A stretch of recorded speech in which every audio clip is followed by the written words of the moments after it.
Hello, students.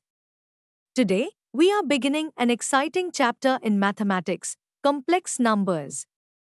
These numbers help us go beyond the real number system and solve equations that real numbers cannot. Let's understand this step by step. What is a complex number?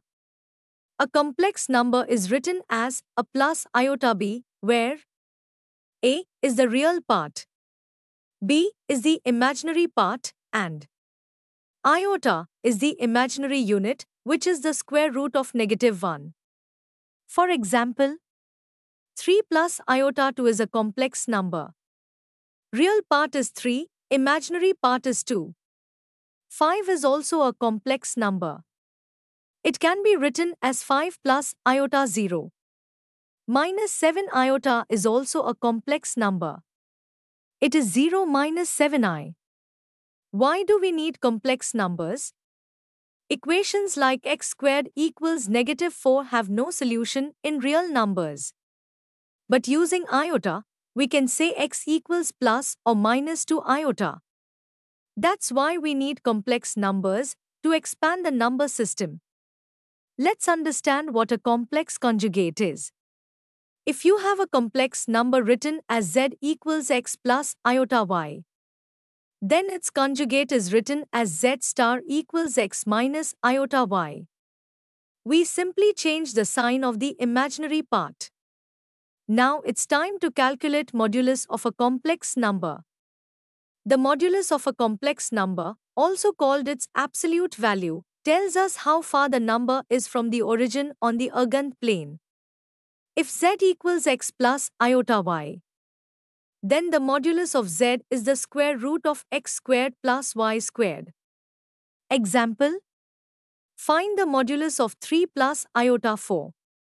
We calculate the square root of 3 squared plus 4 squared. That is the square root of 9 plus 16, which equals the square root of 25. So, the modulus is 5. Do you know when complex numbers are equal? Two complex numbers are equal only when both their real parts and imaginary parts are equal. So, if we have a plus iota b and c plus iota d, then they are equal only if a equals c and b equals d. Let's understand some operations on complex numbers. Addition and subtraction are done by combining real parts and imaginary parts separately. For example, 2 plus iota 3 plus 1 plus iota 5 gives 3 plus iota 8. 4 plus iota 6 minus 1 plus iota 2 gives 3 plus iota 4.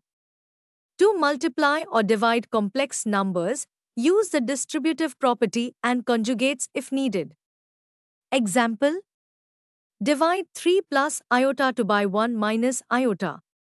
Multiply numerator and denominator by 1 plus iota. The final result is 0.5 plus 2.5 iota. It's time for Argand plane now. Now let's learn how to represent complex numbers visually using the Argand plane. The Argand plane is a special kind of graph. The horizontal axis is called the real axis. The vertical axis is called the imaginary axis. Any complex number, a plus iota b, is represented by the point with coordinates a comma b. So, 3 plus iota 2 is plotted as the point 3 units along the real axis and 2 units up the imaginary axis. This way, every complex number becomes a point on the Argand plane. We can also represent it as a vector from the origin to that point. This vector has a length, called modulus, and an angle from the real axis, called argument. For example, the modulus of 3 plus iota 4 is 5, because square root of 3 squared plus 4 squared is 5. The argument is the angle whose tangent is 4 by 3. In this way, the Argand plane helps us see complex numbers like points or arrows in two-dimensional space. Let's understand polar form and rotation. Now that we know how to represent complex numbers as vectors on the Argand plane, we can move to something more powerful, the polar form. A complex number z equal to x plus iota y can also be written as r times cosine theta plus iota sine theta, where r is the modulus or length of the vector. Theta is the argument or angle from the real axis. This polar form is helpful for understanding rotation and magnitude. It's time for geometric transformations. When you multiply a complex number by another, you are rotating and scaling it. Let's look at a special case. If you multiply by a number like minus iota, you are rotating the original number by 90 degrees clockwise on the Argand plane. Let's do a quick example. Let z1 be 1 plus iota. Now multiply it by minus iota. We get z2 equal to minus iota times 1 plus iota, which is 1 minus iota. Geometrically, the point has rotated 90 degrees clockwise, and the distance from the origin remains the same. This is how we use complex numbers to represent rotations. Let's understand de Moivre's theorem. When a complex number is in polar form, like a times cosine theta plus iota sine theta, then raising it to a power becomes very simple. According to de Moivre's theorem, z to the power n equals r to the power n times cosine of n theta plus iota sine of n theta. This means that powers of complex numbers just multiply the angle and raise the modulus to the power. Let's now apply what we have learned with a very important and interesting example. This will help you understand both the algebra and the geometry of complex numbers. Problem. Let z1 be 1 plus iota. Define z2 as follows. z2 equals 1 minus iota divided by 1 plus iota multiplied by z1. Now answer the following. Part A. Find the value of z2 in standard form. Part B. What does this transformation represent geometrically on the Argand plane? Solution of Part A. We are given z1 is equal to 1 plus iota. z2 is equal to 1 minus iota by 1 plus iota times z1. Step 1. Simplify the fraction.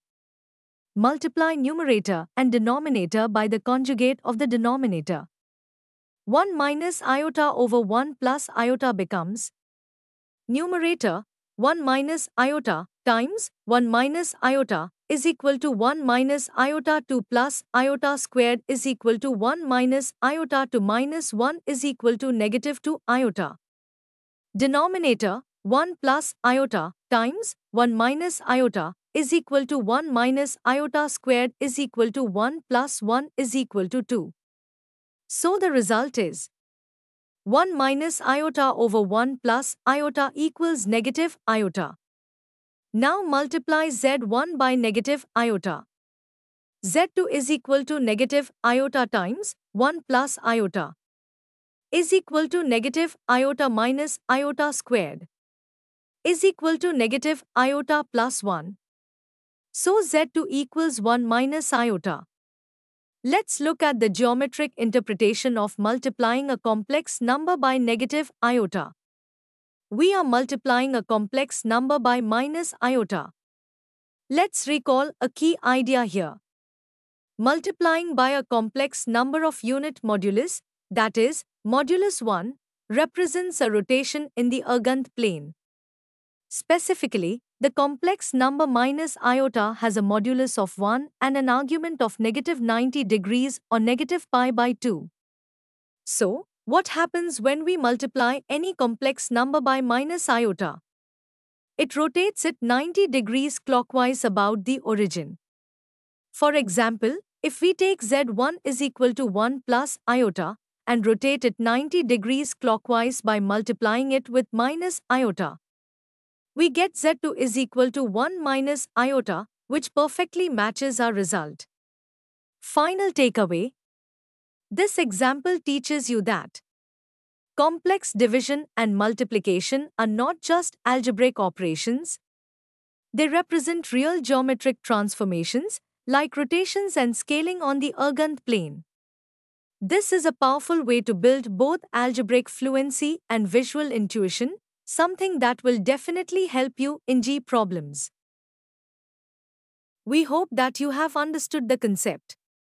Now, here's a secret on how you can study effectively with the EduRev app. You can learn with chapter notes, watch video lectures, and solve JEE level MCQ tests of this chapter on EduRev. And that's not all. You also get amazing courses for mathematics and much more for your JEE preparation. Thank you.